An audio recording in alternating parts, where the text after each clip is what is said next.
En este video vamos a explicar la representación de memoria de un grafo.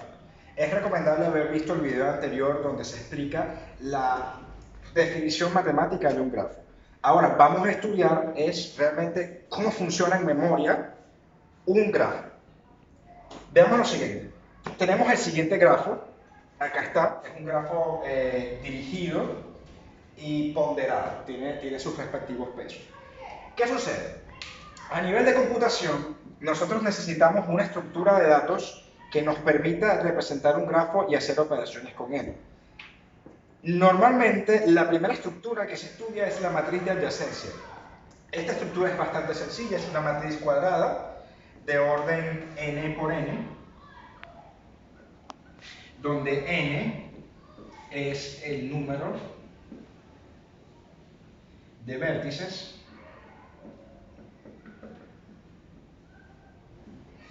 ¿Ok? Ajá. Básicamente la representación es sencilla, simplemente buscamos el par. Por ejemplo, no hay arco que vaya de todo vértice a sí mismo, por lo tanto la diagonal de la matriz es completamente de ceros porque no existe este tipo de arcos. ¿Okay? Entonces, por lo tanto, la diagonal siempre va a ser ceros y simplemente todos los arcos que están presentes los marcamos acá. Por ejemplo, un arco que vaya del 1 al 2 existe, aquí está, y vale 3. Por lo tanto, este es el valor de esa posición en la matriz. Llenamos la matriz completa y esta sería nuestra primera representación. Básicamente es un array, un arreglo de dos dimensiones. Tiene sus ventajas. Las ventajas primero es que podemos acceder directamente al arco que queramos simplemente con saber los índices, por ejemplo, ya que los arrays tienen esa propiedad. ¿Cuál es el problema? El problema es si contamos la cantidad de ceros que hay. Fíjense que un cero realmente no es información que nos interese en este momento, ya que un cero básicamente es que no existe el arco y por lo tanto este cero está ocupando espacio que no vamos a utilizar. Y al ocupar espacio que no vamos a utilizar, si la aplicación contiene grafos de tamaños enormes que existen, si estamos modelando una red completamente de ciudad, estos grafos van a ser muy grandes, van a tener, por ejemplo, 1.000.000 de vértices y si sabemos que n vale 1.000.000, este grafo tendría 1.000.000 por 1.000.000 elementos. ¿Ok? Una matriz de 1.000.000 por 1.000.000 de elementos, lo cual es completamente ineficiente para este tipo de grafos que no son densos. Porque una cosa, esta matriz se usa si el grafo es denso. ¿Qué quiere decir denso? Que tiene muchos arcos. ¿Ok? En este caso, este grafo no es denso, porque si se fijan, del vértice 1 nada más sale un solo arco. ¿Ok? Por lo tanto, lo normal, si este grafo fuera denso, es que la mayoría de las posiciones 0 estarían ocupadas y por lo tanto estaríamos teniendo información útil. ¿Qué sucede? Vamos a contar cuánta cantidad de ceros hay en este grafo. 1, 2, 3, 4, 5, 6, 7, 8, 9, 10, 11, 12, 13, 14, 15, 16, 17, 18 ceros. 18 ceros de 25. 18 ceros de 25. Esto es más del 50% del grafo completamente lleno de ceros. Esto es sumamente ineficiente. Entonces, si definimos el orden de complejidad de esta estructura en espacio, complejidad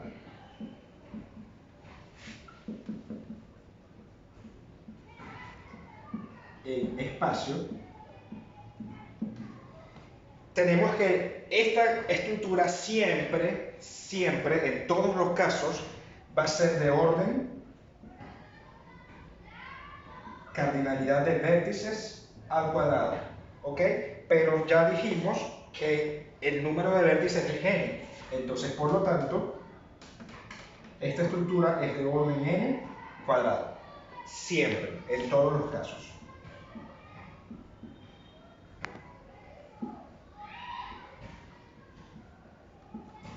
Ok, si el grafo es completo, o sea que todo par de vértices tiene un arco que los une, esta estructura es perfecta, porque va a tener todos los elementos completamente llenos de números que representan los pesos de cada arco. Pero, ¿qué sucede si nosotros queremos ahorrar espacio?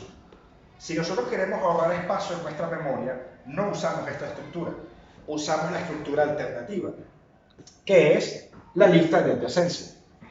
¿Qué es básicamente una lista de adyacencia? Primero, es una estructura dinámica. Esta estructura es estática.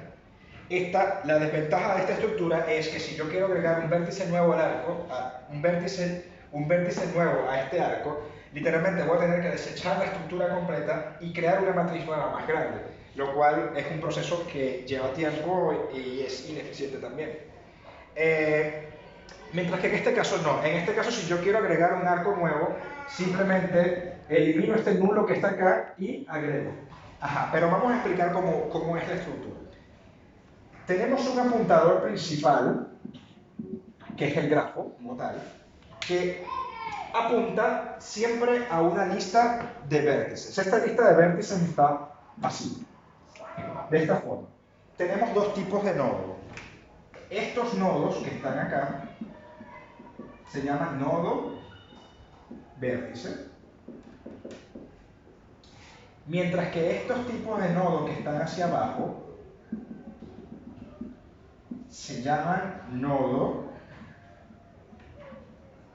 ADY, de adyacencia. Ajá, vamos acá.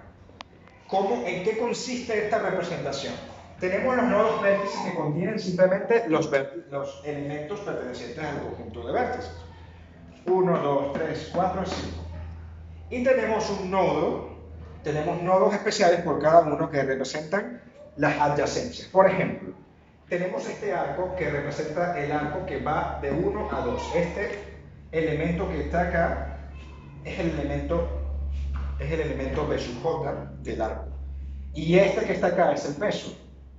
Entonces, esto representa este arco que está acá. Muy bien.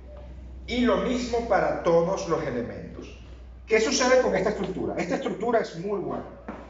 Pero el problema es que no siempre nuestros elementos van a ser números enteros. Pueden ser elementos mayores, pueden ser listas, pueden ser pilas, pueden ser colas, e incluso podemos tener otros grafos o árboles. Entonces es aquí cuando el problema crece de manera muy grande y entonces necesitamos una alternativa.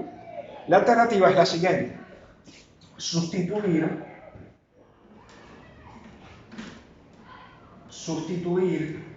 los elementos que están dentro de estas cajas, ¿ok?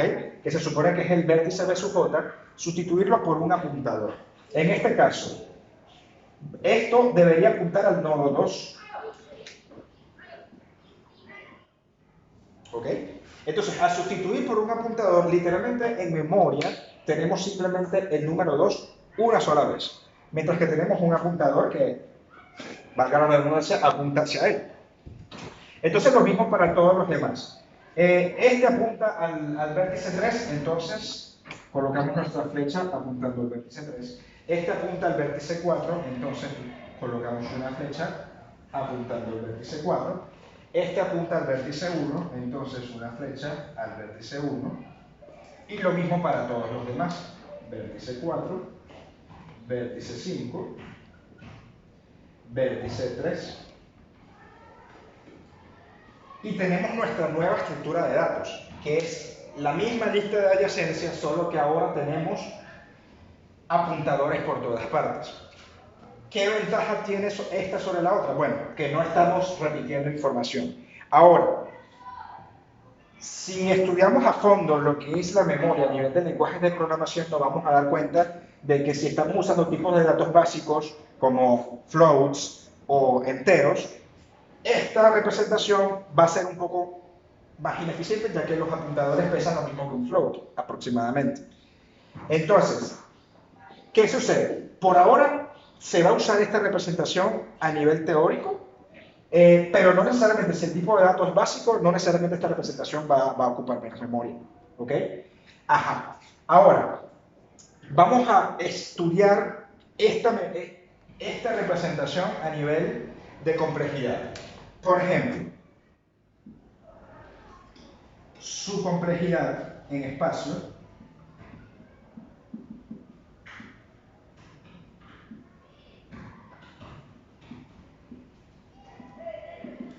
ok, para el mejor caso, o mejor dicho, para el caso promedio,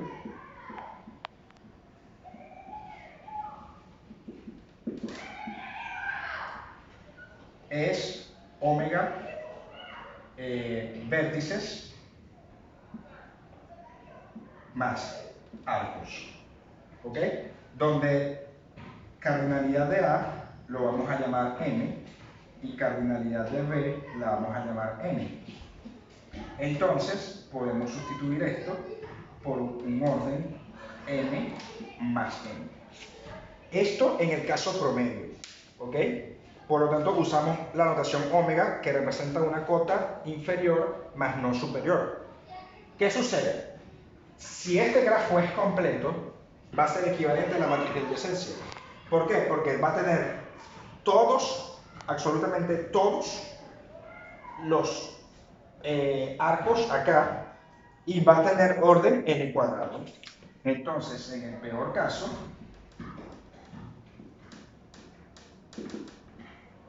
va a ser orden n cuadrado. ¿Ok? Y el peor caso vendría siendo si el grafo